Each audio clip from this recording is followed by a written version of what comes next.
First we enter the element. Suppose user provide 10 and we scanner 10. Now we have to create a memory block. We have created a memory block for the compile. So we are using malloc function, and malloc takes one argument size of data type and we return in a star. So start pointing this variable. Now after that, start of data is this. We put here n. So n value is 10. We put n here. Now start of address we put initially null. After this, we store start again 10. So 10 also pointing this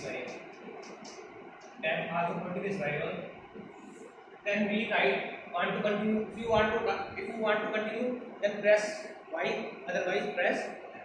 So you provide and here now it scanner. Now we apply while. Then enter the value and tag. You provide n is equal to 20 and we create another block.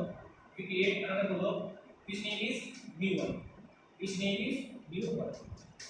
Now after this, new of data we provide n. We provide 10 here. Now new of address we provide null. We provide null here. After this, temp of address this. We provide new. New is this one. So we provide new. So new pointing this way. Getting my point. Now after this, we implement temp. So temp pointing this, temp pointing. Now that's the concept of creating code. Getting my point. If you have any doubts, so please let me know.